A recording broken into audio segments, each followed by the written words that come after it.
Good morning ਦੋਸਤੋ, ਕੀ ਹਾਲ ਚਾਲ ਜੀ। ਅੱਜ ਆਪਾਂ ਇੱਧਰ ਪਰਥ ਦੇ ਕੋਲ ਜੋ ਹੈ 50 ਕਿਲੋਮੀਟਰ ਦੂਰ ਏਰੀਏ ਦੇ ਵਿੱਚ ਹੈ। ਇਹਦਾ ਨਾਮ ਹੈਗਾ ਜਿੰਜਿਨ। ਤੇ ਇੱਧਰ ਤੁਸੀਂ ਦੇਖ ਸਕਦੇ ਹੋ ਕਿੰਨੇ ਸੋਹਣਾ ਮਾਹੌਲ ਹੈ ਸਵੇਰ ਦਾ। ਇਸ ਟਾਈਮ ਵੱਜੇ ਸਵੇਰ ਦੇ 7:30। ਤੁਸੀਂ ਦੇਖ ਸਕਦੇ ਹੋ।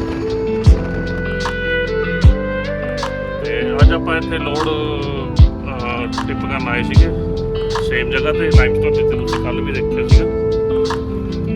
ਤੇ ਬਹੁਤ ਪਿਆਰੀ ਜਗ੍ਹਾ ਹੈ, ਬਹੁਤ ਪਿਆਰੀ ਜਗ੍ਹਾ ਹੈ। ਦੇਖ ਸਕਦੇ ਹੋ ਤੁਸੀਂ ਪਹਾੜ ਨੇ, ਪਹਾੜਾਂ ਦੇ ਉੱਤੇ ਗਊਆਂ ਨੇ, ਭੇਡਾਂ ਨੇ, ਹਨਾ। ਆਹ ਦੇਖੋ ਗਊਆਂ ਫਿਰਦੀਆਂ ਨੇ ਇੱਧਰ। ਤੇ ਬਹੁਤ ਪਿਆਰਾ, ਹਨਾ। ਯਾਨੀ ਕਿ ਮਨ ਨੂੰ ਬਹੁਤ ਉਹ ਮਿਲਦਾ, ਸਕੂਨ ਜਿਹਾ ਮਿਲਦਾ, ਹਨਾ। ਦਿਲੋਂ, ਹਨਾ, ਵੀ ਇੰਨਾ ਪਿਆਰਾ ਜਿਹਾ ਸੀਨ ਹੈ ਦੇਖ ਕੇ। ਜਦੋਂ ਸਾਡੀ ਮੋਰਨਿੰਗ ਸਵੇਰ ਦੀ ਇੰਨੀ ਪਿਆਰੀ ਹੋਵੇ ਤਾਂ ਸਾਡਾ ਦਿਨ ਵੀ ਬਹੁਤ ਵਧੀਆ ਜਾਂਦਾ। ਤੁਸੀਂ ਦੇਖ ਸਕਦੇ ਹੋਰ ਗਊਆਂ ਆ ਰਹੀਆਂ ਨੇ, ਤੇ ਗਊਆਂ ਬਹੁਤ ਮੋਟੀਆਂ ਮੋਟੀਆਂ ਐਨ ਪੂਰੀਆਂ ਤਗੜੀਆਂ। ਇੱਧਰ ਦੇਖ ਸਕਦੇ ਹੋ ਤੁਸੀਂ, ਆਹ ਦੇਖੋ ਗਊਆਂ। ਤੇ ਬਹੁਤ ਪਿਆਰਾ ਵਿਊ। ਆ ਬੱਚੇ, ਛੋਟੇ ਛੋਟੇ ਬੱਚੇ,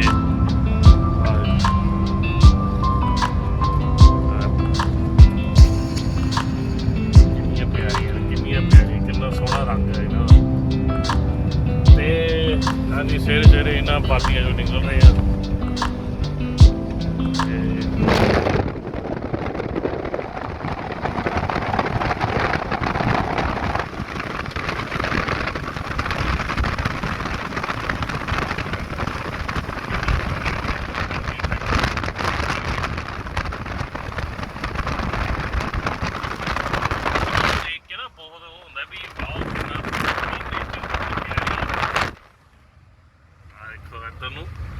ਇੱਧਰ ਭੇਡਾਂ ਨੇ, ਤੁਹਾਨੂੰ ਭੇਡਾਂ ਦਿਖਾਉਂਦਾ ਥੋੜ੍ਹਾ ਜਿਹਾ ਰੋਕ ਕੇ, ਜੇ ਕੋਈ ਟ੍ਰੈਫਿਕ ਨਾ ਆਵੇ।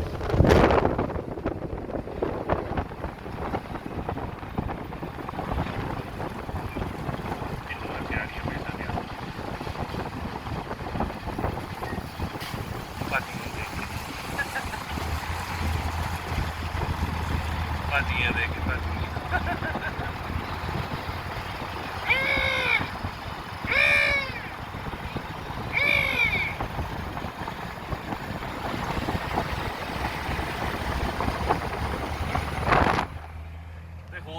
ਇੱਧਰ ਗਊਆਂ ਨੇ, ਕਿੰਨੀਆਂ ਪਿਆਰੀਆਂ, ਹਨਾ।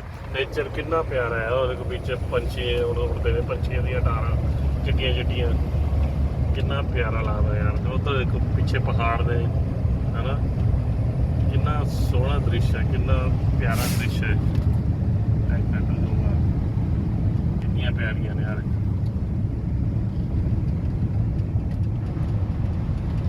Wow, what a beautiful.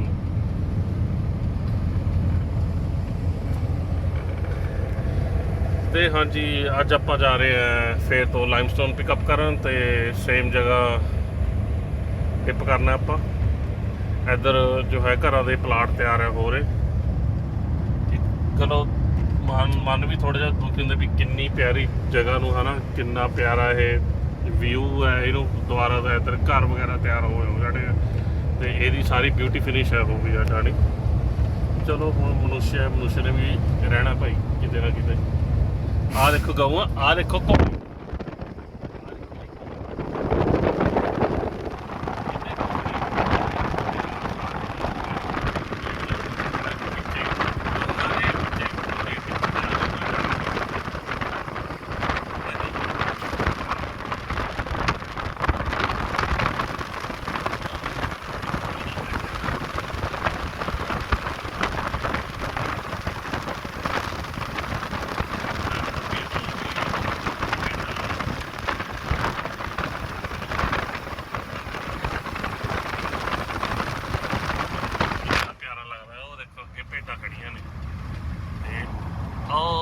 ਤੁਸੀਂ ਚਿੱਟੀਆਂ ਚਿੱਟੀਆਂ ਦੇਖ ਸਕਦੇ ਹੋ।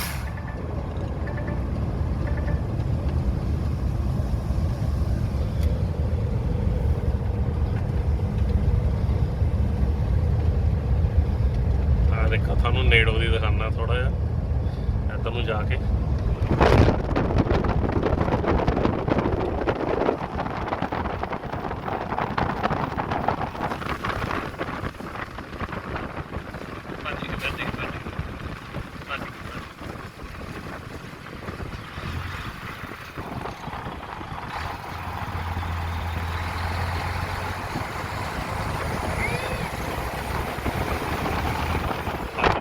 ਦਿਖਾਵਾਂਗੇ ਵਿਊ ਅੱਗੇ ਜਾ ਕੇ।